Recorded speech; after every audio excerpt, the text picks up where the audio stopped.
அருட்பெருஞ்சோதி அருட்பெருஞ்சோதி தனிப்பெரும் கருணை அருட்பெருஞ்சோதி.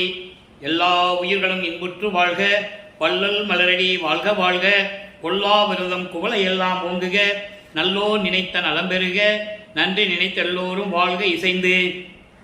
உலக மக்களே, அறிவார்ந்த அன்பர்களே, ஆண்மநேய ஒருமைப்பாடுடைய அன்பர்களே, அருட்பெருஞ்சோதி ஆண்டவருடைய திருவிளையாடலை பார்த்து கொண்டிருக்கிறோம். அருட்பெருஞ்சாண்டவருடைய திருவிளையாடல் திருவெட்பாவிலிருந்து 1ஆம் திருமுறையிலிருந்து 4 திருமுறை வரைக்கும், அதன் பிறகு 6ஆம் திருமுறையிலும் எப்படியெல்லாம் இறைவனுடைய திருவிளையாடல் நடந்து கொண்டிருந்தன என்பதை ஒவ்வொரு பாடலின் மூலமாக ஒவ்வொரு திருமுறையிலிருந்தும் பார்த்து கொண்டிருக்கிறோம். அருட்பெருஞ்சாண்டவருடைய திருவிளையாடல் இந்த பிரபஞ்சம் தோன்றிய காலத்திலிருந்தே எத்தனையோ திருவிளையாடல்கள் நடந்து கொண்டிருந்தன. ஆனால் குறிப்பிட்டு சொல்லும்படி கலியுகத்தினுடைய கடைசி திருவிளையாடல் 1823ஆம் ஆண்டு தொடங்கி 30/1/1874 இரவு 12 மணி வரையிலும் 51 ஆண்டுகள் அருட்பெருஞ்சாண்டவருடைய திருவிளையாடல் நடந்ததை திருவெட்பாவிலிருந்து பார்த்து கொண்டிருக்கிறோம். இந்த திருவிளையாடல் ஏன் நடந்தது என்பதையும் நாம் பார்த்து கொண்டிருக்கிறோம். அதாவது இந்த பிரபஞ்சம் தோன்றிய காலத்திலிருந்தே தோன்றிய 4 யுகங்களிலுமே, கிரேத யுகம், திரேத யுகம், துவாபர யுகம், கலியுகம், இந்த 4 யுகங்களிலுமே சமயங்களும் மார்க்கங்களும் உருவாகி, கலியுகத்திலே மதங்களும் உருவாகி, அதை உருவாக்கிய சமய தலைவர்கள் மற்ற சமயத்தினுடைய தலைவர்களும் தங்களுடைய கர்த்தாக்களை அவர்கள் கருத்துக்கேற்றபடி உருவகப்படுத்தி ஆலயங்களை அமைத்து வழிபாட்டு முறைகளை அமைத்து விட்டார்கள். அதையே மக்களும் பின்பற்றி கொண்டு இதுவரையிலும் வாழ்ந்து கொண்டிருக்கிறார்கள். இந்த நிலை மாற வேண்டும். எல்லாவற்றுக்குமே ஆயுள் காலம் உண்டு. ஒவ்வொரு யுகத்துக்கும் ஆயுள் காலம் உண்டு. கிரேத யுகம் 12,28,000 வருடங்கள், திரேத யுகம் 12,96,000 வருடங்கள், துவார யுகத்துக்கு 8,64,000 வருடங்கள், கலியுகத்திற்கு 5,000 வருடங்கள். இதுக்கெல்லாம் ஆயுள் காலம் உண்டு. அதே போல இந்த யுகங்களில் இருந்த சமயங்களுக்கும் மார்க்கங்களுக்கும் ஆயுள் காலம் உண்டு. இவையெல்லாம் போன பிறகு ஆயுள் காலம் முடிந்தவுடனே உலக மக்களுக்கென்று ஒரு யுகம் வேண்டும்.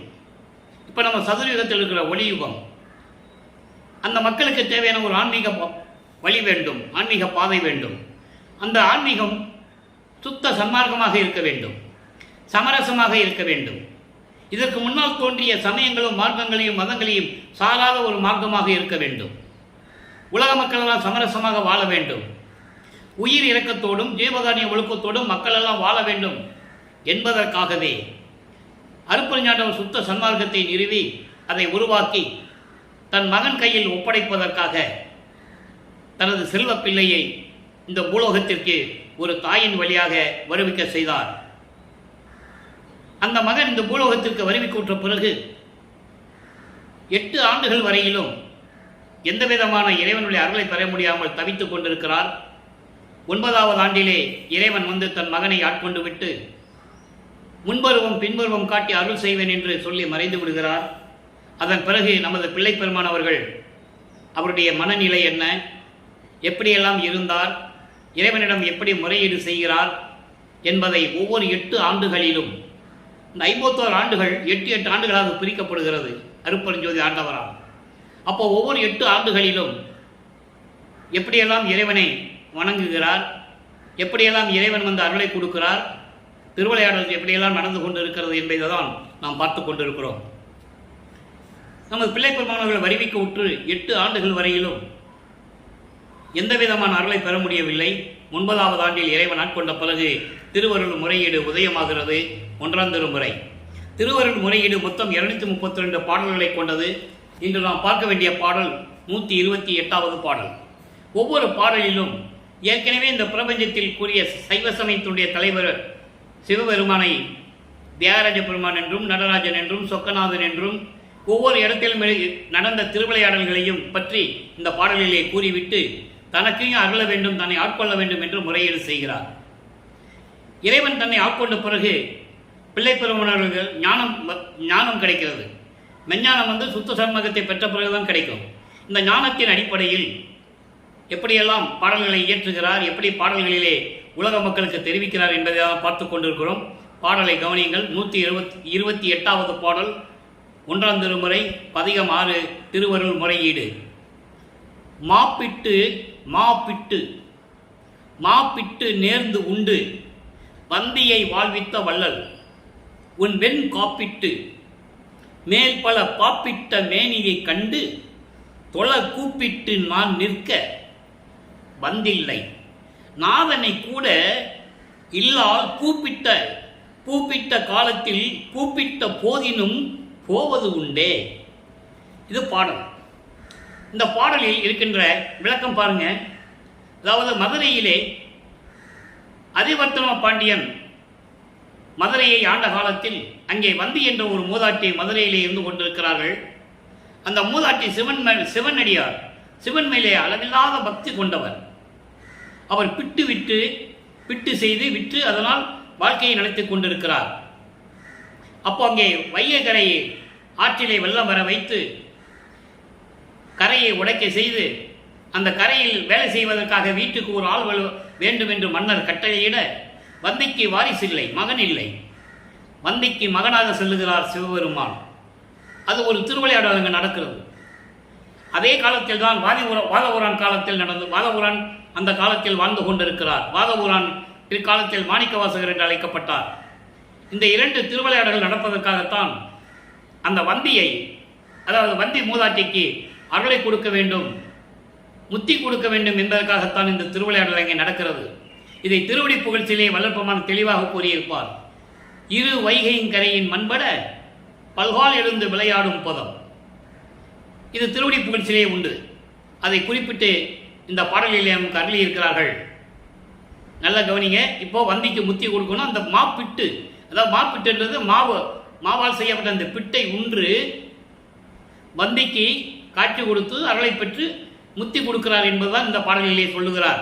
அப்படிப்பட்ட இறைவன் வந்தியை வாழ்வித்த வள்ளல் உன் வெண் காப்பிட்டு மேல் பல பாப்பிட்ட மேனியை கண்டு தொலை கூப்பிட்டு நான் நிற்க, உடம்பெல்லாம் திருநீறி பூசிக்கொண்டு கழுத்திலே பாம்புகளை அணிகலனாக அணிந்து கொண்டு உன் உடம்பிலே அணிந்து கொண்டு இருக்க, அதை நான் கண்டு தொழ வேண்டும், உன்னை கூப்பிட்டு வணங்க வேண்டும் என்று நான் நின்று கொண்டிருக்கிறேன். ஆனால் நீ வந்தில்லை, இன்னும் வரவில்லை, என்னை ஆட்கொள்ளவில்லை. அதற்கு ஒரு உதாரணம் சொல்லுகிறார். உலகிலே நடக்கின்ற ஒரு உதாரணத்தை சொல்லுகிறார். மனைவி தன் கணவனோடு மகிழ்வோடு இருப்பதற்காக மனைவி எந்த நேரத்திலும் அழைத்தாலும் கூட அந்த கணவன் செல்லுவது வாழ்க்கையின் இயற்கை, உலகியல் இயற்கை. ஒரு மனைவி, ஒரு இல்லால் மனைவி கூப்பிடும் போது கணவன் வந்து கொண்டிருக்கிறான். அவளுடைய சந்தோஷத்தை பூர்த்தி செய்வதற்காக. அதை இங்க சொல்றார், வேற ஒன்றும் இல்லை. அதாவது ஒரு பெண் தன் கணவனை கூப்பிடுகிறாள், தன்னுடைய சந்தோஷத்திற்காக, உறவாட வேண்டும் என்பதற்காக கூப்பிடுகிறாள். எப்போ கூப்பிட்டாலும் கணவன் போவதற்கு ரெடியாக இருக்கிறான், மனைவியோடு கொஞ்சி குழாவுவதற்கு. அப்படி இருக்கும்போது, உலகியலிலே இப்படி இருக்கும்போது, உன்னால் வருவிக்க உற்றவன் நான் உன்னை கண்டு பார்த்து கூப்பிட்டு வணங்கி உன்னை கூப்பிட்டால் நீ எனக்கு வருவதில்லை, என்னிடம் வருவதில்லை, காட்சி கொடுப்பதில்லை. நான் என்ன செய்வேன்? இந்த நிலையில் என்னை இருக்க வைப்பது உன் திருவருளுக்கு அழகா? இது நியாயமா, இது தர்மமா என்று கேட்கிறார், முறையீடு செய்கிறார். அந்த நிலையில் அவர் அந்த மனநிலையில் இருந்து கொண்டிருக்கிறார். நீங்களே நினைச்சு பாருங்க. இறைவனால் வருவிக்க உற்றவன் பிள்ளை தெரிஞ்சிடுச்சு, வெளியே சொல்ல முடியாது, யார்கிட்டையும் சொல்லி பகிர்ந்து மனதை லேசாக்க முடியாது, மனதில் இருக்கிறது சொல்ல முடியாது, மனது பாரத்தை இறக்கி வைக்க முடியாது. அந்த பாரத்தை சுமந்து கொண்டிருக்கும் போது நமது பிள்ளை பெருமானவர்கள் இறைவனிடம் முறையீடு செய்கிறார். இப்போ 13வது ஆண்டு தொடக்கத்தில், 8 ஆண்டுகள் வரைக்கும் ஒன்றும் இல்லை, 13வது ஆண்டு தொடக்கத்தில் இவர் மனம் திருவொற்றியூருக்கு செல்ல சொல்லுகிறது. அப்ப இவர் மனம் சொல்லும்போது இவர் திருவொற்றியூருக்கு செல்ல ஆசைப்படுகிறார் என்பதை விட அருட்பெருஞ்சாண்டவர் தன் மகனை திருவொற்றியூருக்கு அழைத்து செல்ல வேண்டும் என்பதற்காக மனதை தூண்டி விடுகிறார். மனமே அவனை திருவொற்றியூருக்கு கூட்டு செல் என்று தூண்டி விடும்போது நமது பிள்ளை பெருமான் அவர்கள் திருவொற்றியூர் செல்லுகிறார். வல்லப்பெருமான் அவர்கள் அப்போ திருவொற்றியூர் செல்லும்போது 16 ஆண்டுகளுக்குள் இருக்கிறார். முதலையாக திருவொற்றியூர் செல்லுகிறார். அப்போ வளர்ப்பு மாணவர்கள் 2வது எட்டில் இருந்து கொண்டிருக்கிறார். 2 16. அப்போ 2ஆம் திருமுறை உருவாகிறது. 2ஆம் திருமுறை மொத்தம் 1207 பாடல்கள். முதல் திருமுறையிலே 715 பாடல்கள். 3ஆம் திருமுறை 235 பாடல்கள். 4ஆம் திருமுறை 238. 6ஆம் திருமுறை 2552 பாடல்கள். அது போக போக அந்த பாடலுடைய விளக்கம் உங்களுக்கு வரும். இப்போ இந்த நிலையில் இருக்கும்போது திருவொற்றியூரிலே தியாகராஜ பெருமானை பார்ப்பதற்காக தெருவிலே நின்று கொண்டிருக்கிறார். எத்தனையோ முறையீடு செய்கிறார். இதுவரை நம்ம 2ஆம் திருமுறையிலே 14 பதியங்களை பார்த்திருக்கிறோம். திருவொற்றியூரிலே இறைவனை பார்க்க முடியவில்லை என்பதற்காக திருமலை வாயில் சொல்லுகிறார். அங்கே 2 பதியங்கள் உருவாகிறது. அந்த பாடலுடைய விளக்கத்தை பார்த்தோம். அதன் பிறகு இங்கேயும் இறைவனுடைய அருளை பெற முடியவில்லை என்று மனம் வருந்தி திருவள்ளி தாயம் என்ற ஒரு இடம் இருக்கிறது, சென்னையிலே இருக்கிறது. அங்கேயும் செல்லுகிறார். அங்கேயும் எந்த விதமான பலனும் கிடைக்கவில்லை. இப்போ அவருடைய மனநிலை எப்படி இருக்கும்? உலகியலிலே ஒரு குடும்பத்தில் கஷ்டம் வந்துச்சுன்னா என்ன பண்ணுவாங்க? ஒன்று குறி கேட்பாங்க, ஜோசியம் கேட்பாங்க, ஜாதகம் கேட்பாங்க. இந்த நிலையெல்லாம் தொடர்ந்து நடந்து கொண்டிருக்கும். அதுபோல இவர் அந்த மனநிலையில் இருந்து கொண்டிருக்கிறார். ஒரு விஷயம் நல்லா கவனிச்சுக்கணும். ஏற்கனவே நான் சொன்னதுதான். இப்போ அவருக்கு சுத்த சன்மார்க்கம் இருக்கிறது தெரியாது. அருப்பரிஞ்சோதி ஆண்டவர் யாருன்னு இப்போ தெரியாது. காரணம், அவர் மறைப்பு நிலையில் இருந்து கொண்டிருக்கிறார். தந்தை அருப்பஞ்சாண்டவர் தன் மகனுக்கு மறைப்பு நிலையில் உருவாக்கி கொண்டிருக்கிறார். மறைப்பு நிலை என்பது முக்காலத்தில் நடந்த செயல்கள்லாம் அவருக்கு தெரியாதப்போ அந்த நிலையில் இருந்து கொண்டிருக்கிறார். இப்போ புதிய ஆராய்ச்சி என்ற பதிகத்திலே 2ஆம் திருமுறையில் இருக்கின்ற பாடலிலே 8வது பாடலை பார்க்க போகிறோம். அதாவது ஒரு புறத்து பெண்ணிடம் போய் அதாவது இவரை தலைவியாகவும் இறைவனை தலைவனாகவும் உருவகப்படுத்தி இவரை மனைவியாகவும் இறைவனை கணவனாகவும் வர்ணனம் செய்து ஒரு புறத்தி பெண்ணிடம் போய் குறி கேட்பது போல இந்த பதிகத்தை நமக்கு அருளியிருக்கிறார்கள். ஏன் அருளியிருக்கிறார்கள் இந்த பாடலில் இருந்தால், தன்னுடைய மனநிலையை உலக மக்களுக்கு தெரியப்படுத்த வேண்டும். வெளியே சொல்ல முடியாது. பாடலின் மூலமாக உலக மக்களுக்கு தெரியப்படுத்த வேண்டும் என்பதற்காக அதை உருவாக்கினார்கள். அந்த நிலையை தான் நாம் பார்த்து கொண்டிருக்கிறோம். இப்போ இந்த புரட்சி பெண்ணிட்டு போய் எப்படி குறி கேட்கிறார், அதன் மூலமாக உலக மக்களுக்கு என்ன தெரிவிக்கிறார், அதை தான் இப்போ நம்ம பார்த்துட்டு இருக்கோம். நல்லா கவனிங்க. குற்றம் எத்தனை அத்தனை எல்லாம் குணம் என கொள்ளும் குணக்கடல் என்று மற்றும் நான் நம்பி இங்கு வந்து ஏற்றால் வாய் திறந்து ஒரு வார்த்தையும் சொல்லியேன். கற்ற நல்லவருக்கே அருள் வீரேல் கடையனேன் எந்த கடைத்தலை செல்வேன். உற்ற நற்றுணை உமையன்றி அறியேன் ஓங்கு சீர் ஒற்றியூர் உடையீரே. இப்போ திருவள்ளித்தாயத்துக்கும் போயும் பிரயோஜனம் இல்லை, வேற வழி இல்லை அவருக்கு. மறுபடியும் திருவொற்றியூர் தான் போகணும். அப்போ திருவொற்றியூரில் போய் தியாகராஜ பெருமானிடம் எப்படி முறையீடு செய்கிறார்? அது எப்படி முறையீடு செய்கிறார் நல்ல கவனிங்க. நான் தவறுதலாக சொல்லிட்டேன். 2ஆம் திருமுறை. இப்போ புரட்சி பெண்ணிடம் போய் குறி கேட்பது 3ஆம் திருமுறை. இப்போ நம்ம 2ஆம் திருமுறை தான் பார்த்துட்டு இருக்கோம். 2ஆம் திருமுறையில் கொடைமட புகழ்ச்சி என்ற ஒரு பதிகம் 8வது பாடல். குறி ஆராய்ச்சி நம்ம பின்னால் பார்க்க போகிறோம். அதுக்கு முன்னால் ஒரு பாடல் இருக்குது 2ஆம் திருமுறையில். குற்றம் எத்தனை அத்தனை எல்லாம் குணம் என கொள்ளும் குணக்கடல் என்றே மற்றும் நான் நம்பி இங்கு வந்து நின்றாள். திருவொற்றியூரில் தியாகராஜ பெருமானிடம் கேட்கிறார். அதாவது எத்தனை குற்றங்கள் செய்தாலும் கூட அத்தனை குற்றங்களையும் குணமாக எடுத்துக்கொள்ளும் குணக்குன்றே. குணக்குன்றை என்பது என் குணம் கொண்ட இறைவன் என்று சொல்லுவார். தன்வயத்தனாதல் தூய உடம்பினாதல். இந்த என் குணம் என்பது எங்கே சொல்லுவார்னா சுத்த சன்மார்க்கத்தை பெற்றதான் சொல்லுவார். இங்கே குணம் என்று சொன்னதனால் உங்களுக்கு அந்த விளக்கத்தை நான் தருகிறேன். தன்வயத்தனாதல் தூய உடம்பினாதல் இயற்கை உணர்வினாதல் முற்றிலும் உணருதல் இயற்கையாகவே பாசங்களை நீக்குதல் முடிவில் ஆற்றல் உடைமை பேரன்பில் இன்ப உடைமை வரம்பில் இன்ப உடைமை. இப்படி 8 குணங்கள் உண்டு. அப்படிப்பட்ட குணக்குன்றே என்று உன்னை நம்பி நான் இங்கு வந்து உன்னை வணங்கினால், திருவொற்றியூரில் உன்னை நான் வணங்கினால் வாய் திறந்து ஒரு வார்த்தையும் சொல்ல மாட்டீர்கள். இது நியாயமா?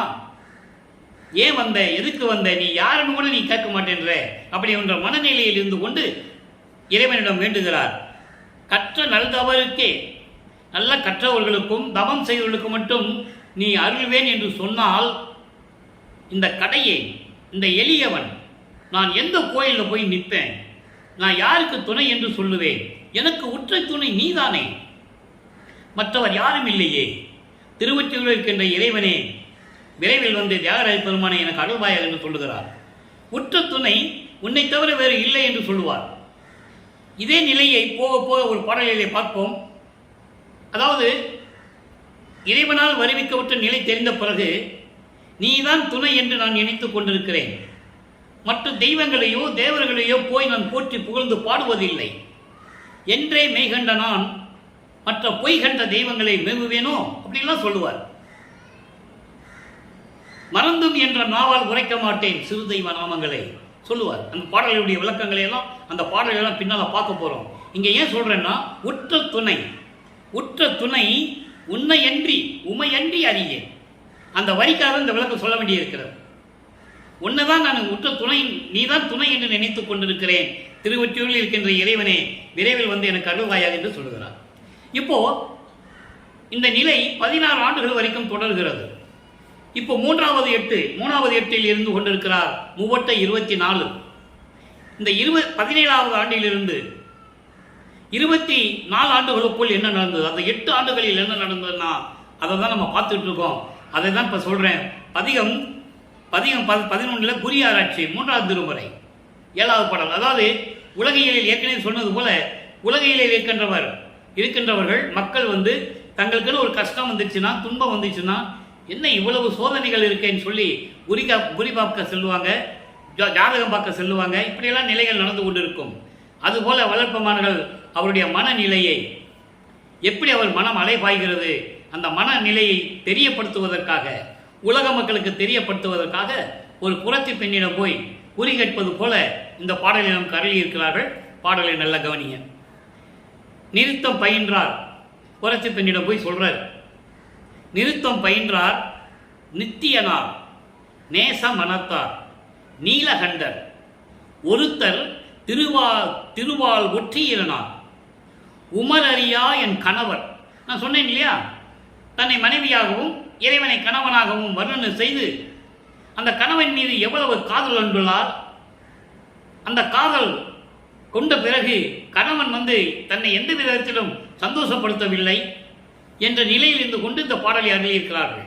உம்மர் அறியா என் கணவர் பொருத்தம் அறிந்தே புணர்வாரோ, பொருத்தம் பாராது அணைவாரோ, பொருத்தம் அறிந்தே புணர்வாரோ, பொருத்தம் பாராது அணைவாரோ, வருத்தம் தவிர, என்னுடைய வருத்தம் தவிர நீங்க குறப்பாவாய் குறப்பெண்ணே, குறத்தி பெண்ணே, மகிழ்ந்து ஓர் குறிதான் வலுத்துவையே, வலுத்துவைன்னு சொல்லுவாயாக என்று சொல்லுகிறார். இப்போ இந்த பாடலுடைய விளக்கம் பாருங்க.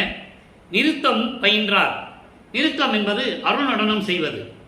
அருள் நடனம் செய்து கொண்டிருப்பவர் எங்கே? அம்பலத்திலே அருள் நடனம் செய்து கொண்டிருப்பவர் நித்தியனார், அழிவில்லாத இறைவன். அவருக்கு பிறப்பு இறப்பு இல்லை, அழிவில்லாத இறைவன், அழிவில்லாத இறைவன். இப்போ இந்த இடத்துல ஒரு சின்ன விளக்கம் கொடுக்க வேண்டியிருக்கு. இப்போ வல்லப்பமானவர்கள் 24 ஆண்டுகள் வரையிலும் இறைவனிடமிருந்து எந்த அருளையும் பெறவில்லை. அப்போ இறைவன் சிவபெருமான், ஏன்னா இது சிவபெருமான் சொல்லிட்டு இருக்கிறார். காரணம், அவர் சைவ சமயத்தின் தலைவன் என்று அப்போ அவர் தெரியாது. அருப்பெருஞ்சாண்டவர் யாருன்னு தெரியாது, சுத்த சமாதம் தெரியாது. அப்போ அந்த பிரபஞ்சத்தில் இத்தனை யுகங்களிலும் மக்கள் சிவபெருமானை வழிபட்டுக் கொண்டிருக்கிறார்கள். அதே நிலையிலிருந்து கொண்டு சொல்றார் நித்தியனார். அவர் அழிவில்லாத இறைவன், இறப்பு பிறப்பு இல்லாத இறைவன், நேச மனத்தார், அன்போடு இருக்கின்ற உள்ளமுடையவர், கருணை உள்ளமுடையவர், நீலகண்டர். நீலகண்டர் என்பது கழுத்திலே நீல நிறமுடைய இறைவன். அது ஏற்கனவே பல பாடல்களிலே விளக்கம் கொடுத்திருக்கிறேன். நீலகண்டன் என்பது பார்க்கடலை கடையும் போது அமுதம் வருகிறது, அந்த அமுதத்திலே பாம்பு விஷத்தை கக்குகிறது. அது என்ன செய்வது தெரியாமல் இருக்கும்போது தேவர்கள் வருந்தி கொண்டிருக்கிறார்கள். ஏனால் அரக்கர்களும் துன்புறுத்திக் கொண்டிருக்கிறார்கள். இந்த அமுதம் கொடுத்தாலும் தேவர்கள் பிழைப்பாங்க. அப்போ சிவபெருமான் அந்த அமுதத்தை தான் உண்டு கழுத்தில் நிறுத்தி கொண்டார். பிரம்மன், திருமால், ருத்திரன் போன்ற பல தலைவர்களும் தேவர்களும் எல்லாம் இருக்கிறாங்க. அவங்களால எடுத்து சாப்பிட முடியாது, சாப்பிட்டா இறந்து போயிடுவாங்க. அதை பாடலிலே சொல்லுவார். இன்னொரு பாடலிலே பிரம்மன், திருமால், ருத்திரன் போன்ற பதத்தலைவர்களுடைய மனைவிகளாகிய சரஸ்வதி, லட்சுமி, ருத்திரை அவர்களுடைய மாங்கல்யத்தையும் தேவர்களுடைய மனைவிகளுடைய மாங்கல்யத்தையும் காப்பாற்றியவர் என்று சொல்லுவார். அது பின்னால் நம்ம அந்த பாடலாம் வருது பார்க்க போகிறோம். அந்த விளக்கத்தை சொல்கிறேன். நீலகண்டர் என்ற விளக்கம் தான் இந்த விளக்கம். அப்போ அந்த விஷத்தை உண்டு கழுத்திலே நிறுத்தி நீல நிறமாக மாறியதனால் அவருக்கு நீலகண்டர் என்ற பெயர். ஒருத்தர் திருவால் ஒற்றியினார். அப்படிப்பட்ட ஒரு இறைவன் திருவொற்றியிலே இருக்கின்ற இறைவன். குறைத்தி பெண்ணிடம் சொல்றாரு. ஏன்னா அவர் நிலையை சொல்றாரு. இப்படிப்பட்ட இறைவன் உம்மர் அறியா என் கணவர். உம்மர் என்றால் தேவர்கள். தேவர்களே அறிய முடியாத நிலையில் இருக்கின்றவர் என் கணவர். இங்கே தேவர்களே அறிய முடியாத நிலை வரும்போது இங்கே ஆறாம் திருமுறையிலே ஒரு பாடல் உண்டு. 39வது பதிகம் திருவடிப்புகள் சென்ற ஒரு பாடல் ஒரு பதிகத்தில் உண்டு. வானிருக்கும் பிரம்மர்களும் நாரணரும் பிறரும் மாதவம் பன்னாட் புரிந்து மணிமானவர் நடுவே தேனிருக்கும் மலரையின் மேல் பள்ளிக்கரையினுடைய திருவடி சேர்த்து அருளுகை என செப்பி வரிந்திடவும். உன் திருவடியாவது காட்டும் சொல்லி புலம்புகிறார்கள், கதறுகிறார்கள். திருவடியை, இறைவனுடைய திருவடியை பார்ப்பதற்கு பிரம்மன், திருமால், ருத்திரன் போன்ற பதத்தலைவர்களும் தேவர்களும் எல்லாருமே பல நாள் தவம் புரிந்து கூட இறைவனை பார்க்க முடியவில்லை. ஒரு இருக்கையை நிறுவி அதிலே பூ போட்டு அலங்கரித்து பளிங்கு அறையிலே வச்சு திருவடியை இதில் வைங்க, நாங்கள் உங்கள் திருவடியை வணங்குறோன்னு சொல்லி வருந்துகிறார்களாம். திருவடியை சேர்த்து அருளுகை என செப்பி வரிந்திடவும். அதை தான் இங்கே சொல்றாரு. உம்மர் அறியா என் கணவர். இங்கெல்லாம் ஒவ்வொரு வரியிலும் சொல்லுவார். விளக்கம் வந்து ஆறாம் திருமுறை. அதை நீங்கள் நல்லா புரிஞ்சுக்கணும். அதான் விளக்கங்கள்லாம் நம்ம பார்க்க போகிறோம். அப்படி தேவர்கள் அறிய முடியாத என் கணவர், அவர் பொருத்தம் அறிந்தே புணர்வாரோ, இவள் நமக்கு தகுதியானவளா என்று நினைத்துதான் என்னோடு கலந்து கொள்ளுவாரா, இல்ல பொருத்தம் பார்க்காமலே வந்து என்னோடு சேர்ந்து கொள்ளுவாரா? எனக்கு ஒன்றும் தெரியவில்லை குறைத்தி பெண்ணே. என்னுடைய கவலை நீங்க, மனக்கவலை மனதில் சுமந்து கொண்டிருக்கிறேன். அந்த பாரத்தை இறக்கி வைக்க வேண்டும். அதற்காக ஒரு நல்ல குறி பார்த்து நீ சொல்லுவாயாக என்று சொல்லி இந்த நிலையை, இந்த பாடலை நாம் கருளி இருக்கிறார்கள்.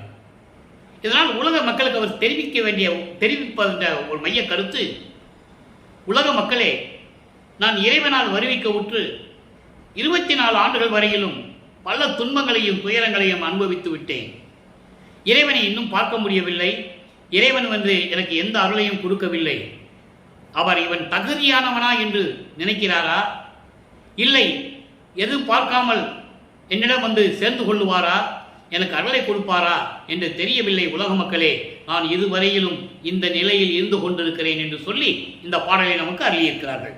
அதை ஒரு குறத்தி பெண் மூலம் குறி பார்ப்பதாகவும் தன்னை மனைவியாகவும் இறைவனை கணவனாகவும் வர்ணனை செய்து இந்த பாடலை நமக்கு அருளியிருக்கிறார்கள். ஏனென்றால் இறைவன் மீது காதல் கொண்டுள்ளதனால் அவர் இந்த பாடலை இந்த நிலையில் நமக்கு அருளியிருக்கிறார்கள் என்பதை நீங்கள் புரிந்து கொள்ள வேண்டும். ஆக இப்போ வளர்ப்பமானவர்கள் 3வது இருக்கிற வரைக்கும் 24 ஆண்டுகள் வரைக்கும் திருவொற்றியூர் சொல்லுவதும், திருமுல்லைவாயில் சொல்லுவதும், திருவள்ளித்தாயத்துக்கு செல்லுவதும் இப்படி நிலையில் இருந்து கொண்டிருந்தார். இப்போ 4வது எட்டுக்கு செல்லும்போது 4×32 25வது ஆண்டிலிருந்து 32 ஆண்டுகளுக்குள் என்ன நிலை ஏற்பட்டது? இதுதான் முக்கியமான ஒரு இடம். இங்கே தான் இறைவன் வந்து தன் மகனை எப்படி ஆட்கொள்ளுகிறார், எப்படியெல்லாம் இறைவன் வந்து மகனுக்கு அருளை கொடுக்கிறார், அதை எப்படி பாடல்கள் மூலம் நமக்கு தெரிவிக்கிறார் என்பதை தான் பார்த்து கொண்டிருக்கிறோம். அருள் பிரகாச மாலை இன்று 53வது பாடல். ஏற்கனவே அருள் பிரகாச மாலை மொத்தம் 100 பாடல்கள், 47 பாடல்களை பார்த்து விட்டோம். இன்று 52 பாடல்களை பார்த்து விட்டோம். இன்று 53வது பாடலை நல்லா கவனிங்க. இப்போ இந்த நிலையில் இருக்கும்போது வல்லப்பமானவர்கள் வருவிக்கவுற்று 27வது ஆண்டிலே தனக்கோடி அம்மையாருக்கு திருமாங்கல்யம் பூட்டி, அதாவது திருமணம் செய்து அந்த அம்மாவிற்கு மோட்ச வீட்டை கொடுத்தது. அப்போ அந்த திருமணத்தின் போது பிரம்மன், திருமால், ருத்திரன் போன்ற பதத்தலைவர்கள்லாம் வந்து காத்து கொண்டிருக்கிறார்கள். இவருடைய தந்தையும் தாயும் வரவில்லை. அருப்பெருஞ்சோதி ஆண்டவரும் சிவகாமி வள்ளியும் வரவில்லை, தந்தையும் தாயும் வரவில்லை என்று அவர் மனம் எப்படியெல்லாம் துன்பப்பட்டது, வருத்தப்பட்டது என்பதை பாடலிலே நமக்கு அருளியிருக்கிறார்கள். அந்த பாடலை நம்ம பின்னால் பார்க்க போகிறோம். அந்த விளக்கத்தை சொல்ல வேண்டியிருக்கு. ஏன்னா 27வது ஆண்டில் நடந்த ஒரு திருவிளையாடல். இது ஏற்கனவே நிர்ணயிக்கப்பட்டது. இவர் அந்த குடும்பத்திலே வருவிக்கு விட்டதனால் அந்த குடும்பத்திலே ஒரு அக்காவுடைய மகளாக அந்த அம்மா இங்கே வராங்க, பூலோகத்துக்கு வராங்க. இவர் தாய்மாமன் என்ற முறையில் அந்த உறவு ஏற்படுகிறது. நல்லா புரிஞ்சுக்கணும் நீங்கள். ஏன் இந்த மாதிரி இறைவன் தன் மகனை உலகிற்கு அனுப்பினார்னு சொன்னால் அதுக்கு காரணம் இருக்கிறது.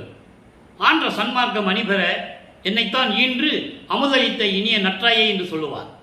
சன்மார்க்கத்தை உலக மக்களிடம் சொல்லுவதற்காக, உலக மக்களை எல்லாம் சன்மார்க்கத்தில் சேர்த்து உலக மக்கள் எல்லாம் சந்தோஷமாக மகிழ்வோடு இருக்க வேண்டும் என்பதற்காக இந்த கலியுகத்திலே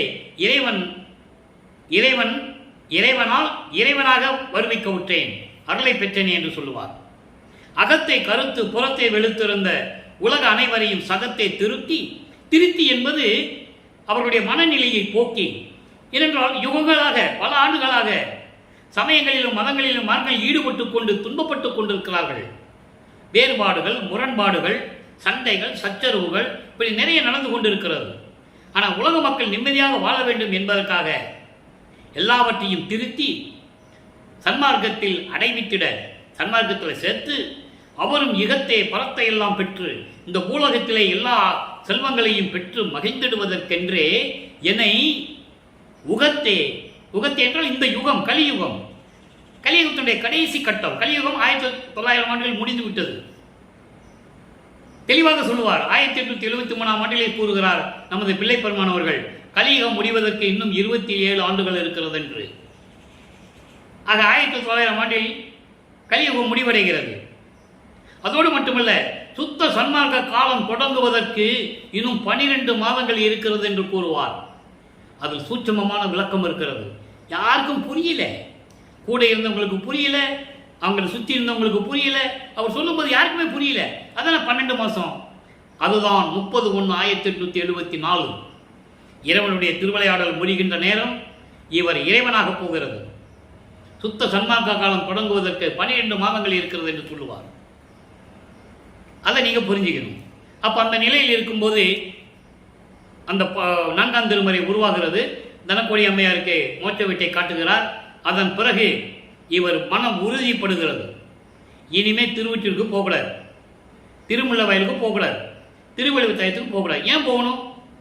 போய் ஒரு பிரயோஜனம் இல்லை சொல்லி தான் இருக்கிற இடத்திலே வீட்டை பூட்டி தாப்பா போட்டுறது.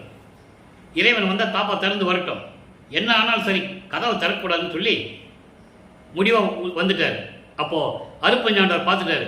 இப்போ தான் அருப்பஞ்சாண்டவர் வர்றது அவர் தெரியும், சுத்த சன்மார்க்கம் இருக்கிறது தெரியும். அந்த நிலையை இப்போ நம்ம பார்க்க போகிறோம். இப்போது அவர் அருப்பஞ்சாண்டவர் தெரிஞ்சு போச்சு, இனிமேல் மகனை துன்படுத்த விடக்கூடாது.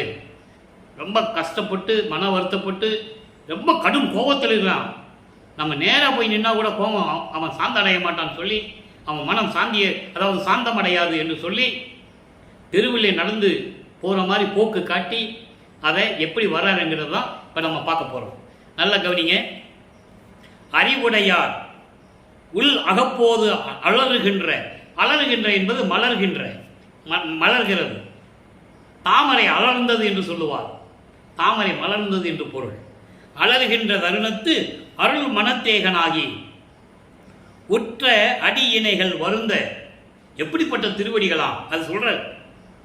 வருந்த பிரிவு உடையேன் இருக்கும் இடம் தேடி நடந்து அடைந்து பெரு கதவம் திறப்பித்து தான் நமக்கு முக்கியமான வார்த்தை. அவர் தான் கதவை திறக்கிறாரு. கதவை தட்டினாலும் மகன் கதவு திறக்க மாட்டார்ன்றது அவருக்கு தெரியும். அதனால் பெருக்கதவம் திறப்பித்து பேயேனை அழைத்து செறிவுடையாய் இது வாங்கு. இது என்பது அருள் கொடை. இது வாங்கு என்றும் உதவும். நான் மறுப்ப திருப்பவும் என் கைதனிலே சேர அளித்தனையே. பொறிவரையேன் அளவினில் உன் கருணையை என் என்பேன். பொற்பொதுவில் நடம்புரியும் பூரண வான்பொருளே. இந்த பாட்டுடைய விளக்கம் பாருங்க, அற்புதமாக இருக்கும். இது வரைக்கும் 3ஆம் திருமுறை வரைக்குடைய பாடல்கள் எப்படி இருக்குன்னா, சிவபெருமானு தியாகராஜ பெருமானு பல உருவப்படுத்தி பாம்பு கழுத்தில் அணிஞ்சவர், தலையில் கங்கையை சுமந்தவர் அப்படிலாம் சொல்லுவார். இனிமேல் அந்த நிலைகள்லாம் மாறிவிடும். ஏன்னா சுத்த சன்மார்க்கத்தை கொடுக்க வேண்டிய நேரம் வந்துடுச்சு. அதான் சொல்கிறாரு, அறிவுடையார் உள்ளகப்போது அலர்கின்ற தருணத்து. அறிவுடையார் என்பது இறைவன் மீது பற்று கொண்டவர்கள். இறைவன் மீது பற்று கொண்டவர்கள் இறைவனை நினைக்கும் போதெல்லாம் அவர்கள் உள்ளம் மலர்கிறது, உள்ளம் ஆனந்தம் அடைகிறது. அப்படிப்பட்ட நேரத்தில் அருள் மனத்தினேகி, அருள் மனத்தினேகி இருந்து அருள் வடிவோடு, அருள் வடிவோடு சேர்ந்த உன்னுடைய திருவடிகள், அப்படிப்பட்ட திருவடிகள், அப்படிப்பட்ட திருவடிகள் வருந்த பிரிவுடையேன் இருக்கும் இடம் தேடி. பிரிவுரையேன் என்பது தனியாக இருக்கின்றவன், இறைவனால் தனித்து விடப்பட்டவன் என்று சொல்லுகிறார். இறைவனால் தனித்து விடப்பட்டவன் என்று சொல்லுகிறார். சுத்த சன்மார்க்கத்தை பெற்றவர் சொல்லுவார், எம்மை என்னும் என்னை விட்டு இறையும் பிரியாது அம்மையும் அப்பனுமா மறுப்பெருஞ்சோதி. ஒவ்வொரு வரிக்கும் ஒரு விளக்கம் இருக்கிறது நண்பர்களே. 4ஆம் திருமுறை வரைக்கும் எப்படி அவருடைய நிலை இருக்கிறது, அதன் பிறகு எப்படி நிலை இருக்கிறது என்று கூறுவார். இங்கே பிரிவுடையேன் என்று சொல்லுகிறார். நான் தனித்து விடப்பட்டவன் அப்படின்னா இறைவன் என்னை தனியாக விட்டு விட்டான் என்று பொருள். இதையே சுத்த சமூகத்தை விட்ட பிறகு அங்கே அகவல்ல சொல்லுவார், அருட்பெருஞ்சோதி அகவல்ல, எம்மை என்னும் என்னை விட்டு இறையும் பிரியாது. எந்த காலத்திலும் எந்த சூழலிலும் சிறிதளவு கூட என்னை பிரியாமல் இருப்பது எனக்கு தாயாகவும் தந்தையாகவும் விளங்கிக் கொண்டிருக்கின்ற இறைவன் அருட்பெருஞ்சோதி என்று சொல்லுவார். அவன் இங்கே பிரிவுடையன் என்று சொல்லுகிறார்.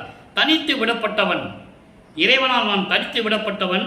அப்படி நான் இருக்கும் இடத்தை தேடி நடந்து வந்து அடைந்து அந்த பெருங்கதவை தெருக்கதவை திறப்பித்து அவருடைய அருளால் அந்த கதவு தாழ்பால் அப்படியே நீங்குது.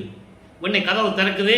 கதவை திறந்து சொல்றாரு, பேயனேனை அழைத்து மகனே என்று என்னை அழைத்து செறிவுடையாய் இது வாங்கு என்றும் உதவும். செறிவுடை என்பது மன நிம்மதியோடு, பூரண மனத்தோடு, பூரண மன சம்மதத்தோடு, அடக்கத்தோடு, பொறுமையோடு, எப்படி வேணா சொல்லலாத, மன நிகழ்ச்சியோடு, நெகிழ்ச்சியோடு, சந்தோஷமாக இதை வாங்கு என்று சொல்லி ஒரு அருள் கொடையை கொடுக்க, அந்த என்ன அருள் கொடை என்றது இப்போ நம்ம பாட்டில் பார்க்க போகிறோம். அடுத்து 6ஆம் திருமுறையில் அந்த விளக்கம் வரும். கொடுத்து நான் மறுக்க, இதை ஏன் சொல்றாரு? யாராவது இதை செய்வாங்களா? இறைவன் வந்து ஒரு பொருளை அருள் கொடையை கொடுக்கிறார், இவர் வேண்டான்னு சொல்றார். காரணம் கோபம். கோபம் 12 ஆண்டு தொடக்கத்திலிருந்து நான் பட்ட பாடு இந்த பூலோகத்தில் மழை கூட அப்படி கண் வெட்டு அழுகும், மழை கூட கரையுமே, இரும்பு உருகுமேலாம் சொல்லுவார். அப்படியெல்லாம் சொல்லுவார் மெய்யர்கள் வியப்பில் 6ஆம் திருமுறையில். அவ்வளவு கோபம் இவருக்கு. 32 ஆண்டுகள் ஆயிடுச்சு வருவிக்க விட்டுரு. 32 ஆண்டுகள் வரைக்கும் எவ்வளவு துன்பப்பட்டிருப்பார். அதனால இவர் வேண்டாம் சொல்றார் கோபத்தில். வாயா நீயே வச்சுக்கோ, எனக்கு வேண்டாம் இன்னும் மறுக்க. அவர் சொல்றாரு, மறுக்க திரும்பவும் வேண்டாம் மகனே, இது என்னைக்கு உனக்கு உதவும்? நான் அதுக்காகத்தானே நான் உன்னை வருவிக்க செய்தேன். இந்த துன்பம் எல்லாம் நான் கொடுத்தது மகனே, கவலைப்படாதே, நீ எந்த குற்றமும் செய்யவில்லை. தாழ்வு மனப்பான்மை வேண்டாம். அதான் சொல்லுவார், தாழ்வு மனப்பான்மை வேண்டாம். நீ துன்பப்பட்டது துயரப்பட்டது இன்றோடு முடிந்து விட்டது. இதை வாங்கு என்று சொல்லி திரும்பவும் வலு கட்டாயமாக என் கையை பிடிச்சி உள்ளங்கையில் கொடுத்துட்டார். அளித்தனையே, என் கையில் சேர அளித்தனையே உள்ளங்கையில் கொடுத்துட்டு போயிட்டார். எங்க சுத்த சிவஞான வேலைக்கு போயிட்டார். இப்போ இவர் அங்கே போகணும், சுத்த சிவனாக வாங்க போகணும். அந்த விளக்கத்தில் நம்ம ஏற்கனவே பாடலில் பதிவில் சொல்லியிருக்கோம். இருந்தாலும் அதை சொல்ல வேண்டியிருக்கு ஒரு சுருக்கம். அந்த பாடலில் சொல்ல முடியாத அவ்வளவு விளக்கம் நம்ம சொல்லியாச்சு. அந்த சுருக்கத்தை சொல்லலாம். ஏன்னா இன்னைக்கு பார்க்குற பதிவு பார்க்குறவங்களுக்கு அது விளங்கணும். எப்போ சுத்த சன்மார்க்கத்தை வாங்கினாரு அப்படின்னு மக்களுக்கு விளங்கணும் இல்லை. ஏன்னா வல்லப்பமானவர்கள் வரிவிக்க விட்டு 202 ஆண்டுகள் முடிஞ்சிட்டு அவருடைய இறைநிலையை உலக மக்களுக்கு யாருமே சொல்லலை. சும்மா சுத்த சன்மார்க்க சங்கம் அமைச்சாரு, சமரச சுத்த சன்மார்க்க சங்கத்தை அமைச்சாரு, அவ்வளவுதான். அதனுடைய விளக்கம் என்னன்றது உலக மக்களுக்கு யாரும் சொல்லலை. அவர் பாடலிலே சொன்ன உண்மைகளை நம்ம இப்போ பார்த்துட்டு இருக்கோம், யாரும் மறுக்க முடியாது. அப்போ எப்படி இந்த நிலை மாறுகிறது? அதாவது ஐம்பொறிகளையும் அந்த ஐம்பொறிகளுடைய அறிவு அறியாத அறிவு உடையவன் நான் அளவினிலே உன் கருணையை என்ன என்பேன். பொற்பொதிவில் பொற்சபையில் அருள்நடனம் செய்து கொண்டு திருவிளையாடல் செய்து கொண்டிருந்த பரிபூரணமாக இருக்கின்ற பரம்பொருளே, இங்க சிவபெருமன் சொல்ல மாட்டாரு, நமச்சிவாயன் சொல்ல மாட்டாரு, சிவாயனமன் சொல்ல மாட்டாரு. நல்லா புரிஞ்சுக்கணும் நீங்க. ஏன்னா இதெல்லாம் அதை சாராத மார்க்கம். ஏன் இந்த விளக்கத்தை நம்ம பார்க்கிறோம்னா, 202 வருஷமாக இருந்தும் சரி, வல்லப்பமானவர்கள் இறைவனான பிறகும் கூட, அருப்பஞ்சாண்டவர் ஆன பிறகும் கூட 1874ஆம் ஆண்டிலிருந்து இதுவரைக்கும் மேடையில் பேசுகிறவங்களும் சரி, பொது இடங்களில் பேசுகிறவங்களும் சரி என்ன சொல்கிறாங்கன்னா, சமயம் எல்கேஜி படிச்சுட்டு தான் வரணும், சமயங்களில் இருந்து தான் வரணும், இப்படியே சொல்லி சொல்லி மக்களை குழப்பி விட்டாங்க. அப்படி அல்ல. வல்லப்பமன் தெளிவாக சொல்கிறார், நேரடியாக தான் வர சொல்கிறார். அதெல்லாம் விட்டுட்டு வாங்கன்றார். அதான் சுத்த சன்மார்க்கம். இவங்க தப்பா சொல்லி சொல்லி மக்கள் மனதை மாற்றி விட்டார்கள். இனிமேல் எதையும் நம்ப வேண்டாம் நண்பர்களே. இறைவன் சுத்த சன்மார்க்கத்துக்கு நேரடியாக தான் வர சொல்றான். அது தனி மார்க்கம். நீங்க சமயங்களையும் மதங்களையும் மார்க்கலையும் அது உங்களுடைய தனிப்பட்ட சுதந்திரம். அது உங்களுடைய சுதந்திரம். திருநீர் பூசுவது, உத்திராட்ச மாலையை போட்டுக்கிறது, கடுக்கல் போட்டுக்கிறது, அந்த சங்கற்ப விருப்பங்கள் எல்லாம் வச்சுக்கிறதெல்லாம் உங்களுடைய சுதந்திரம். அது நீங்க அங்க இருக்கும்போது தான் செய்யணும். சுத்த சன்மார்க்கத்தை வரும்போது இருக்கக்கூடாது. தெளிவாக சொல்றாரு. அதான் இங்கே சொல்றாரு, அப்படிப்பட்ட இறைவனே பூரண பரம்பொருளேன்னு சொல்லிட்டார். சுத்த சன்மார்க்க இறைவனை என்று சொல்லுகிறார். இப்போ அதை சொல்ல மாட்டாரு, இனிமே சொல்லுவாரு. பார்க்க போறோம். 6ஆம் திருமுறை பதிகம் 37 அருள் விளக்க மாலை உதயமாகிறது. இதுக்கிடையில் இவர் சுத்த சன்மார்க்கம் வாங்குவதற்காக சிவஞான வெளிக்கு அந்தங்களை கடந்து தத்துவங்களை கடந்து போயிட்டு இருக்கார். தத்துவங்களை தனித்தனியாக கடந்தேன், தத்துவாதீத மேல்நிலை சித்தியல் முழுதும் தெரிந்தேன், அவருக்கு மேல் சிவநிலை தெரிந்திட சென்றேன். அப்போ இந்த 32 ஆண்டுகள் முடிஞ்ச உடனே இந்த சக்தியெல்லாம் அவருக்கு கிடைச்சிருச்சு. அதை நம்ம 4ஆம் திருமுறையிலே பார்த்துட்டோம். ஏம சித்தி எப்படி வாங்கினாரு, தத்துவ சித்தியை எப்படி வாங்கினாரு, இதெல்லாம் நம்ம பார்த்துட்டோம். அப்போ போயிட்டு இருக்கும்போது ஒரு காலகட்டத்தில் அவர் மறுபடி போகாத கடந்து போறதுக்கு ஒரு வழி தெரியல. அப்போ அருள் சக்தி ஒரு கையை பிடிச்சு தூக்கி விடுகிறாள். அதை பாடலில் நம்ம பார்த்துட்டோம். அதுக்கப்புறம் அருப்பஞ்சாண்டவர் தன் மகனை வரவேற்று அழைத்துக் கொண்டு செல்லுகிறார். பொற்றவையும் சிற்றவையும் கூடிய அங்க ஒரு ஞான சபை இருக்கிறது. அந்த ஞான சபையை தான் சத்திய ஞான சபை என்று சொல்லுவார். இன்னும் நம்ம இங்க வந்து அதாவது தர்மசாலையை நிறுவியது, சத்திய ஞான சபையை நிறுவியதெல்லாம் இன்னும் நம்ம பார்க்கல. அதெல்லாம் பின்னால தான் வரும். 6வது 8 முடிஞ்ச முன்னே வல்லப்பமானவர் வருவிக்க விட்டு 48வது ஆண்டிலிருந்து தான் அது தொடக்கம். அது நம்ம பின்னால் தான் பார்க்க போகிறோம். இப்போ சுத்த சன்மார்க்கத்தை வாங்கிட்டு எப்படி மறுபடியும் இங்கே வந்து விட்டார், பூலோகத்துக்கு வந்தார். அப்போ கருமொழியிலே தங்கி கொண்டு இருக்கிறார். அங்கே நேராக வந்துட்டார். போய் சுத்த சன்மார்க்கத்தை வாங்கிட்டு வந்துட்டார். இது பாடலில் தெளிவாக இருக்குது. அப்போது அங்கே இருந்துட்டு அருள் விளக்க மாலையிலே எப்படி அதெல்லாம் சொல்லுகிறார். உலக மக்கள் சொல்லணும்ல. 9வது ஆண்டிலிருந்து திருவருள் முறையீடிலிருந்து எல்லாமே சொல்லிட்டு வந்தார். அப்போ எதையும் உலக மக்களுக்கு சொல்லணும். என்ன சொல்றார்? கலைக்கொடி கண்டறியாத புலைக்குடியில் கடையே கைத்தவனேன் பொய்தவமும் கருத்தில் உவந்து அருளி. 8 வரி பாடல் 2 வரியா பார்ப்போம். அதான் உங்களுக்கு புரியும். கலைக்கொடி கண்டறியாத, ஏற்கனவே அன்பர்களை நான் சொன்னது போல பாடலை சொல்லிதான் திருவிளையாடலை சொல்ல வேண்டும். உலக மக்களுக்கு புரிய வைக்க வேண்டும். வல்லப்பமனுடைய இறைநிலையை உலக மக்களுக்கு தெரியப்படுத்த வேண்டும். கதையாகவோ கற்பனையாகவோ சொன்னால் அது சரியா இருக்காது. அதனால பாடலை சொல்லி உங்களுக்கு விளக்கம் சொல்றேன். திருவிளையாடலே நம்ம கதையாக கூட சொல்ல முடியும், அது சரியா இருக்காது. அதனாலதான் பாடலை சொல்லி உங்களுக்கு அந்த விளக்கம் சொல்றது. அதாவது கலைக்கொடி கண்டறியாத, கலைக்கொடி என்பது வேதங்கள், ஆகமங்கள், சாஸ்திர நூல்கள், இதிகாசங்கள், இப்படியெல்லாம் நிறைய இருக்கிறது. அவைகளெல்லாம் கண்டு அறியாத, அவங்களாம் பார்க்க முடியாத இறைவன். அதே போன்று நாடிகள் நிலைகளையும் சொல்லுவார். சந்திரன், சூரியன், அக்னி போன்ற நாடி நிலைகள் கூட இருக்கிறது. அதுவும் கலைக்கொடிதான். இப்படி எல்லாமே ஒட்டுமொத்தமாக பார்க்க முடியாத இறைவன். அப்படிப்பட்ட இறைவன் என்று சொல்லுகிறார். கலைக்கொடி கண்டறியாத இந்த 4 வேதங்களும், ரிக்வேதம், யசுர்வேதம், சாமவேதம், அதர்வன வேதம் போன்ற 4 வேதங்களும், 28 வகையான ஆகம நூல்களும், இதிகாசங்களும், எது இருந்தாலும் சரி, யாரும் கண்டறியாத அப்படிப்பட்ட இறைவன் புலைக்கொடியில் கடையேன் கைதவனேன் பொய்தவரும். அதாவது புலக்கொடியில் என்பது ஏற்கனவே நான் இறைவனால் வருவிக்க விட்டு சுத்த சன்மார்க்கம் தெரியாத நிலையில் சமயங்களிலும் மதங்களிலும் மார்க்கங்களிலும் இருந்த நான் பொய்யாக தவம் செய்து கொண்டு பொய்களை சொல்லிக்கொண்டு இப்படி திரிந்து கொண்டிருந்த நான் என்னையும் கருத்தில் கொண்டு என்னையும் உள்ளத்தில் நினைத்து இறைவனை சொல்றாரு. ஏன்னா இறைவனால் வருவிக்க விட்டவன் அல்லவா. மகன் தவறு செய்தால் கூட அதை மன்னிக்கக்கூடிய தன்மை தந்தைக்கு உண்டு. அந்த மாதிரி என்னையும் உள்ளத்தில் நினைத்து உவந்தருளி மகிழ்ந்து அருளி மலைக்கு உயர் மா பரிசு ஏற்றி அற்புதமாக சொல்வார். இதை ஏன் சொன்னாரு?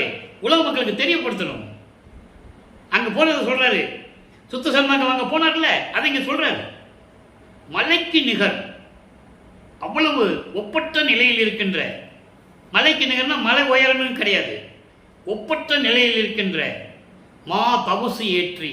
தபசு என்பது ஒரு இருக்கை, அதான் சிங்காதனம், அருப்பஞ்சாண்டுடைய இருக்கை.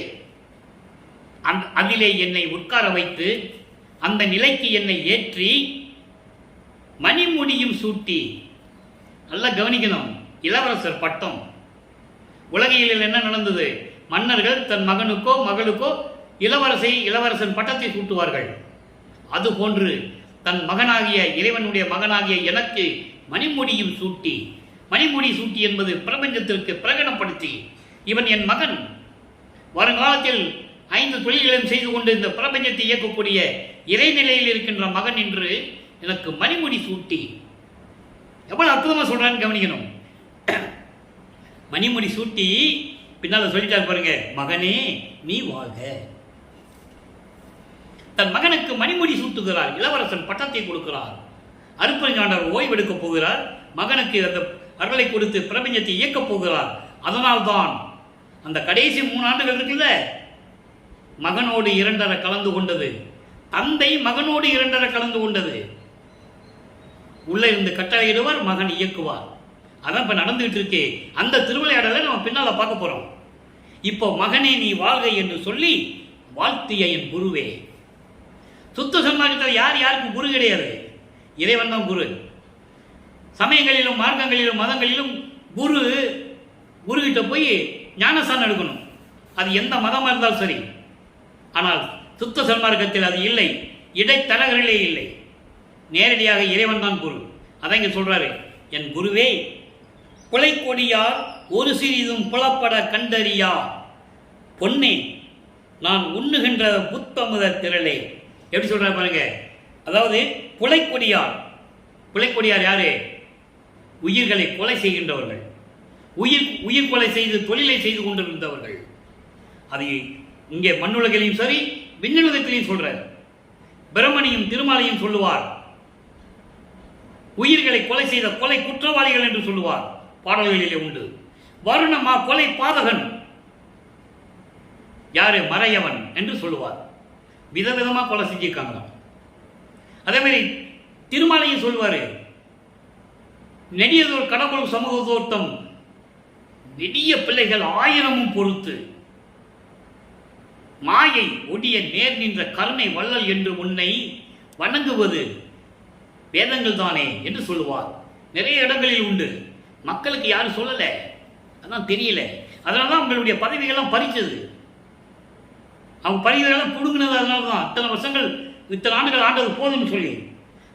அப்போ இந்த நிலையில் புலைக்கோடியார்கள் கண்டறியாத, அவர்கள் அறிவுக்கு எட்டாத இறைவன், பொன் போன்ற இறைவனே நான் உண்ணுகின்ற தோறும் புத்தமுதர்களே திரளே. சுத்த சன்மார்க்கத்தை கொடுத்த இறைவனே, விலைக்கு அறியா மாமணியே, யாராலையும் மதிக்க முடியாத இறைவனே, வெறுப்பு அறியா மருந்தே, வெறுப்பில்லாத இறைவனே, விளங்கும் நடத்தரசே, என் விளம்பும் அணிந்தருளே.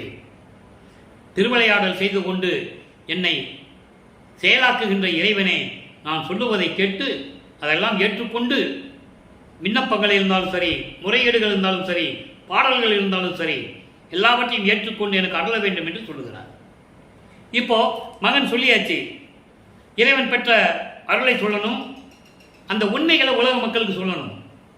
55வது உபதேச உண்மை என்ற பாடல், பதியத்திலே 4வது பாடல். தனையா என்று அழைத்தே. தனையா என்றால் மகன், மகன் என்று அழைத்து அருள் சக்தி அளித்தவனே. அதாவது உண்மையை சொல்லணும், உலக மக்கள் சொல்லணும்ல.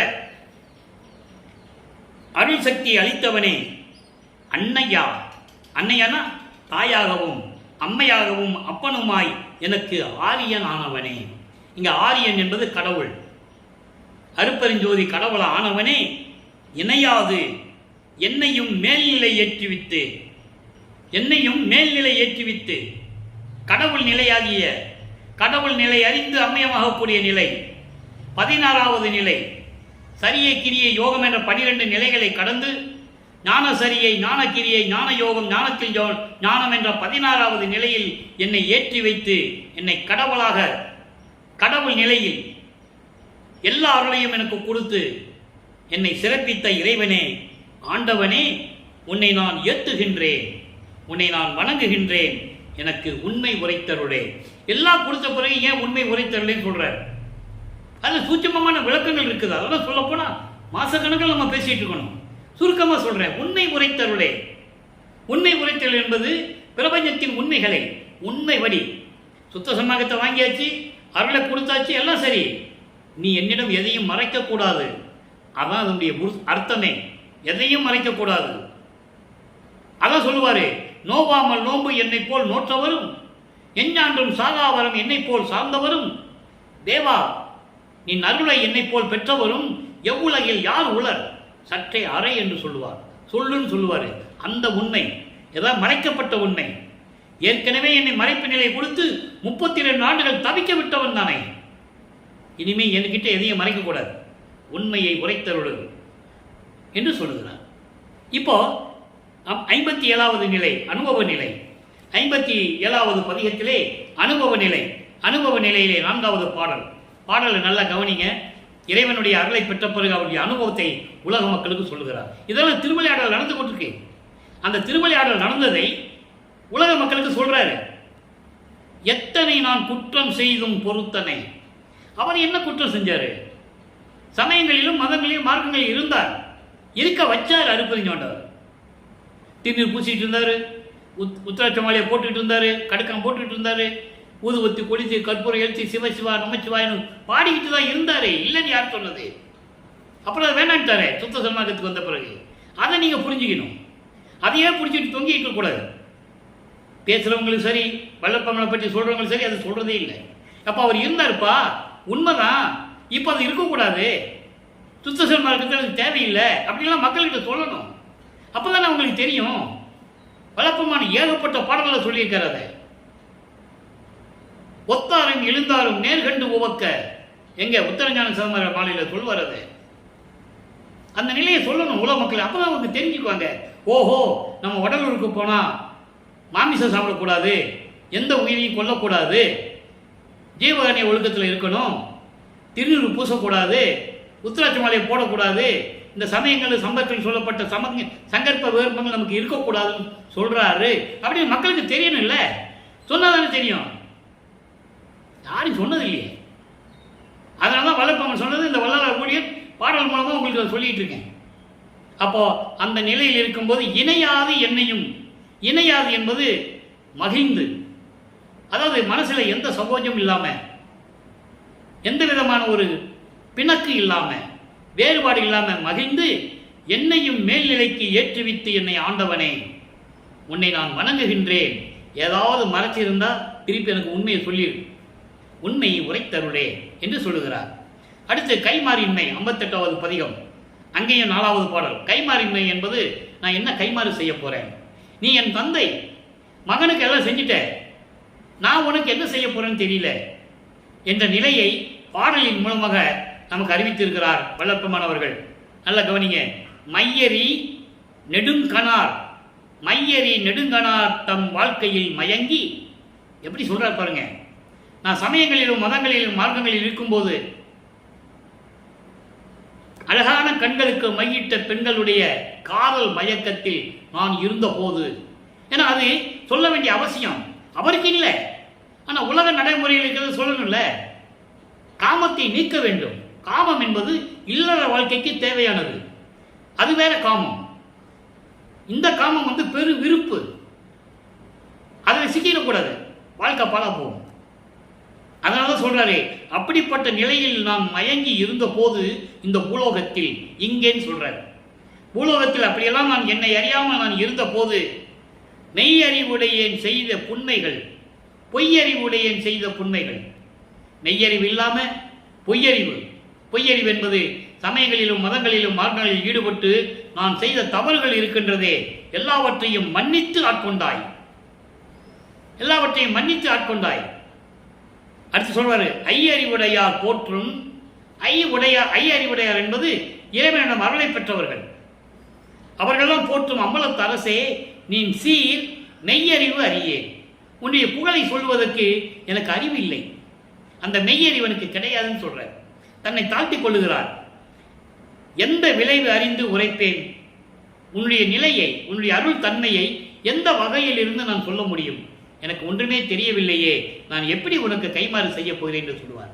இந்த ஐயறிவு என்பது அகவலிலே ஒரு இடத்துல கூறுவார், வையமும் வானமும் வாழ்த்திட எனக்கு ஐயறிவு அளித்த அருப்பெருஞ்சோதி. நீங்க அகவலில் படித்தா தெரிஞ்சிருக்கும். ஐயறிவு அளித்த அருப்பெருஞ்சோதி. ஐயறிவு என்பது கடவுள் அறிவு, கடவுள் அறிவு என்பது மெய்யறிவு. மெஞ்ஞானம் இருந்தால் தான் அந்த ஐயறிவு கிடைக்கும். ஐ என்பது கடவுள், அறிவு என்பது கடவுள் அறிவு என்பது மெஞ்ஞான அறிவு என்று பொருள். ஆக இந்த நிலையில் இருந்து கொண்டு கைமாறியின் மேல நம்ம பார்த்துட்டோம். இப்போ உலப்பில் இன்பம், கைமாறி என்ன செய்ய போறேன்னு சொல்லிட்டாரா? இப்போ அந்த இன்பம் இருக்க பேரின்பம், இறைவனிடம் பெற்ற அருள்கிறால் கிடைத்த அந்த பேரின்பம் அழியாத ஒரு பேரின்பம். அதில் என்ன சொல்றாரு? வாழ்வேன் வாழ்வேன் அருள் ஆரமது உண்டு, இங்கு வாழ்கின்றேன் நான். எக்காலத்திலையும் சரி, நான் ஏற்கனவே ஒவ்வொரு யுகத்திலையும் இருந்தவன், உனக்கு அடியனாக இருந்தவன், தொண்டனாக இருந்தவன். அதான் பாடலில் சொல்லுவார். வாழ்வேன், இந்த பூலோகத்தில் என்னை வருவிக்க விட்டதனால் நான் மானிட பிறவி என்று எடுத்திருக்கிறேன் என்று எல்லோரும் நினைத்து கொண்டிருக்கிறார்கள். அந்த நிலையை மாற்றிவிட்டாய். அருள் ஆரம்பது உண்டு, உன்னுடைய எல்லா அருள்களையும் கொடுத்து விட்டாய். நான் வாழுவேன். சுத்த சன்மார்க்கம் என்ற அமுதத்தையும் கொடுத்து விட்டாய். நான் வாழ்ந்து கொண்டிருக்கிறேன் இந்த பூலோகத்தில். வாழ்ந்து கொண்டிருக்கிறேன் என்பது பிறப்பு இறப்பல்ல. உலகில் வாழ்ந்து கொண்டிருப்ப வாழ்வோம், இறப்போம், பிறகு பிறப்போம். இவர் சொல்லுகின்ற வாழ்வு மரணமில்லா பெருவாழ்வு. அதை நீங்க புரிஞ்சுக்கணும். வாழ்கின்றேன் என்றால் மரணமில்லா பெருவாழ்வில் நான் இருந்து கொண்டிருக்கிறேன். இந்த பூலோகத்தில் மரணமில்லா பெருவாழ்வில் நான் இருந்து கொண்டிருப்பேன் என்று சொல்லுகிறார். அதான் வாழ்வேன், வாழ்கின்றேன் என்று சொல்லுகிறார். அதை நீங்க புரிஞ்சுக்கணும். ஏழ் வேதனையும் தவிர்ந்தேன். அற்புதமான இடம் இது. ஏழ் வேதனை என்பது 7 வகையான அவஸ்தைகள். நான் ஏற்கனவே இது பல தடவை விளக்கம் கொடுத்திருக்கிறேன். இன்றும் அந்த வார்த்தை வந்ததனால் சொல்ல வேண்டியிருக்கிறது. 7 வேதனை என்பது அகவலிலே சொல்லுவார். ஊர்வன, பரப்பன, உருவன, நடப்பன. இந்த 4 நிலைகள். இந்த 4 நிலைகளிலுமே பிறப்பு உண்டு, இறப்பு உண்டு. ஊர்வன என்பது ஊர்ந்து செல்லக்கூடிய உயிரினங்கள், பரப்பன பறந்து செல்லக்கூடிய உயிரினங்கள், உருவன என்பது தாவரங்கள், செடி கொடி மரம் போன்ற தாவரங்கள், நடப்பன நடந்து செல்லக்கூடிய உயிரினங்கள், மனிதர்கள், தேவர்கள், அசுரர்கள். இந்த 7 நிலைகளிலுமே பிறப்பு இறப்பு உண்டு. அதையெல்லாம் நான் தவிர்த்து விட்டேன் என்று சொல்லுகிறார். 7 வேதனையும் தவிர்ந்தேன், உன்னையே அடைந்தேன். உன்னுடைய நிலையை நான் அடைந்து விட்டேன், கடவுள் நிலையை அடைந்து விட்டேன். சூழுவேன் திருச்சிற்றம்பலத்தை. திருச்சிற்றம்பலத்தை விட்டு எனக்கு என்ன இருக்கு? நான் அங்கதான் இருப்பேன்னு சொல்றேன். துதித்து வாழ்த்தி தாழ்வேன். துதித்து வாழ்த்தி உன்னை வணங்குவதற்காகவே நான் திருச்சிற்றம்பலத்தை சுற்றி கொண்டிருப்பேன். திருச்சிற்றம்பலம் என்பது அங்கே சுத்த சிவஞான வெளியில் இருக்கின்ற சத்திய ஞான சபை. அதாவது சொல்லுவாரு, இங்க சபையை கட்டிட்டு சொல்லுவாரு, சபையை என்னுள் கண்டனன் என்று என்னுள் சபையை கண்டனன் என்று சொல்லுவார். அப்போ இந்த நிலையில் நான் இருந்து கொண்டிருக்கிறேன். தாழ்வேன் அழகு யாருக்கும், வேற யாருக்கு நான் அடிபணிய மாட்டேன், வணங்க மாட்டேன், உன்னை மட்டும்தான் வணங்குவேன் என்று சொல்லுவார். செத்து செத்து பிறக்கும் தேவர்களை மதியேன், என் முன் வழியிலர் என்று சொல்லுவார். அதான் தாழ்வேன் அழகு யாருக்கும், வேற யாருக்கும் நான் வணங்க மாட்டேன், இனி சற்றும் தாழ்ந்திட மாட்டேன். இறைநிலையிலிருந்து நான் இனிமே கீழே இறங்க மாட்டேன். உலக மக்களுக்கு தெரிவிக்கிறார். உலக மக்களே, நான் சுத்த சன்மார்க்கத்தை பெற்ற பிறகு மரணமில்லா பெருவாழ்வில் இருந்து கொண்டிருக்கிறேன். ஏற்கனவே மரணமில்லா பெருவாழ்வில் இருக்கின்றவர் இந்த உலகிலே ஒரு தாயின் வழியாக வருவிக்க விட்டதனால் மனித உடம்பு எடுத்தார் அல்லவா? அதை உலக மக்களுக்கு மாற்றி அமைக்க வேண்டும். அதான் சொல்றார், வேற ஒன்றும் இல்லை. அந்த நிலையில் இருந்து கொண்டு நான் 7 வேதனைகளையும், அதாவது 7 இறப்புகளையும் தவிர்த்து விட்டேன். உலக மக்களே, நான் இறைவனையை சுற்றி சுற்றி இருந்து கொண்டிருக்கிறேன். நான் யாருக்கும் பணிய மாட்டேன். நான் யாரையும் தலை தாழ்த்தி வணங்க மாட்டேன் என்று கூறுகிறார். அடுத்து செய்பணி விளம்பல். இப்போ எல்லாம் வாங்கியாச்சு, எல்லாம் அருளை கொடுத்தாச்சு. இப்போ நான் என்ன பணி செய்யணும்? அப்பா கிட்ட கேட்குறார். அதை உலக மக்களுக்கு தெரிவிக்கிறார். பாருங்க, 61வது பதிகம் செய்பணி விளம்பல் 4வது பாடல். அற்புதமான ஒரு பாடல். நமக்கு நேரம் கடந்துட்டு இருக்கு, சீக்கிரம் பாருங்க. பல்வாதனையும் தவிர்த்து, பல்வாதனையும் பல துன்பங்களை, சமயங்களிலும் மதங்களிலும் மார்க்கங்களில் இருந்த அந்த வாதனைகளையும் துன்பங்களையும் துயரங்களையும் நீக்கி எனக்கே, இந்த எனக்கு என்ற வார்த்தை ரொம்ப பிரமாதமா இருக்கும். திருவொற்பாவுல பல இடங்களில் சொல்லுவார். எனக்கு என்ற வார்த்தை சொல்வார். என்ன? எனக்கு மட்டும். இவர் கேட்பாரு, அவர் பதில் சொல்வார், உனக்கு மட்டும் தான் கொடுத்தேன்னு சொல்லுவார். உனக்கே என்று சொல்லுவார். எனக்கே பரமானந்த அமுதளித்து, பரமானந்த அமுதத்தை எனக்கு மட்டும் அளித்து. பரமானந்த அமுதம் எது? சுத்த சன்மார்க்கம், இறைவன் நிரம்பிய மார்க்கம். மற்ற மார்க்கம் எல்லாம் மனிதர்களால் உருவாக்கப்பட்டது, யாரோ சொல்லி யாரோ எழுதியது, இப்படிலாம் நிறைய இருக்கு. ஆனால் இந்த மார்க்கம் இறைவன் மார்க்கம். அருப்பெருஞ்சோதி ஆண்டவரால் உருவாக்கப்பட்ட சன்மார்க்கத்தும் எனக்கு மட்டும் கொடுத்து, எனக்கு மட்டும் கொடுத்து, செல்வா, இறைவா, சிற்றம்பலவா, நின் செல்வ பிள்ளையாக்கினாயே. எப்படி சொல்றாருல, அவருடைய செல்வ பிள்ளை, அவரு செல்வ பிள்ளை ஆக்கினாயே. வல்வாதனை செய்யும் மனசெருக்கை மாற்றி, பல துன்பங்களையும் துயரங்களையும் கொடுக்கக்கூடிய அந்த மனசெருக்கு இருக்கே ஆணவம், ஆணவத்தை நீக்கி நின்பால் வளர்கின்றேன். ஆணவம் இருக்கக்கூடாது. அது சுத்த சன்மார்க்க இருக்கிறவங்களுக்கு ஆணவம் இருக்காது. ஏன்னா அதான் முக்கிய தலையாய நெறி, சுத்த சன்மார்க்க நெறி. ஆணவம் இருக்கக்கூடாது. உயிர் நேயம் இருக்க வேண்டும், மனித இறக்க வேண்டும், ஜீவகாரணியை ஒழுக்க வேண்டும். அதங்க சொல்றாரு, எல்லாம் தவிர்த்து உன்பால் வளர்கின்றேன். நல்வாழ்வு அளித்தாய். நல்வாழ்வு என்பது கடவுள் நிலை எனக்கு கொடுத்து விட்டாய். உன்னை வணங்கி நான் எவ்வாறு செயலாற்ற வேண்டும் என்பதை நீ எனக்கு சொல்ல வேண்டும் என்று சொல்லுகிறார். அதான் சொல்றாரு, நின்னை பாடி ஆடு வண்ணம் நவிலவே, நவிலகவே, நவிலவேன்னு சொல்லுங்க. பாடினா உன்னை பாட்டு பாடி உன் முன்னால டான்ஸ் ஆடி எப்படி ஆடணும், டான்ஸ் ஆடணும்னு சொல்லுங்க. அந்த அது இது நூல் விளக்கம் அந்த வரி.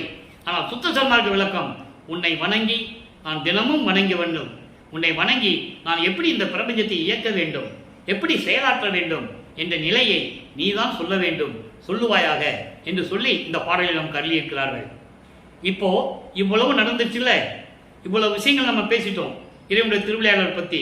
அதை கண்பூர்வ பூட்டு என்ற பதியத்தில் 2 வரியில் சொல்லுவார். அதை நான் சொல்ல கடமைப்பட்டிருக்கிறேன். 132வது பதிவும் கண்பூர்வ பூட்டு 2வது பாடல். அதாவது தன்னுடைய சிற்சபை எங்கே இருக்கு, அங்கே இருந்து கொண்டு இறைவன் எப்படி திருவிளையாடல் செய்கிறார், இதனால் இவருடைய நிலை என்னவாக மாறியது. சிற்றவையும் பொற்சவையும் சொந்தம் எனதாச்சு, தேவர்களும் மூவர்களும் பேசுவது என்ன பேச்சு இனிமே. தேவர்களும் முனிவர்கள் தேவர்கள் இந்த மூவர்கள் பிரம்மன் திருமால் ருத்திரன் என்னை வந்து வணங்குகிறார்கள் என்று சொல்லுவார். வாலி என்று என்னை வந்து மாலயன் ஆதியோர் அருள் கடலை என்று துதித்து ஏத்த புரிந்தாய்.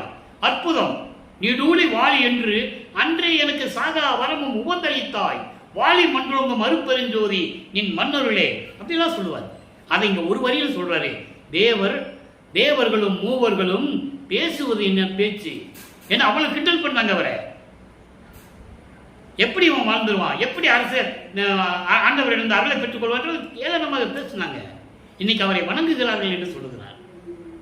இச்சமய வாழ்வில் எனக்கு இனி என்ன பேச்சு, இது எதுக்கு இந்த சமய வாழ்வு, இனிமே அந்த பேச்சுக்கு இடமே இல்லை. என் பிறவி துன்பம் எல்லாம் இன்றே போச்சு சொல்லிட்டாரா.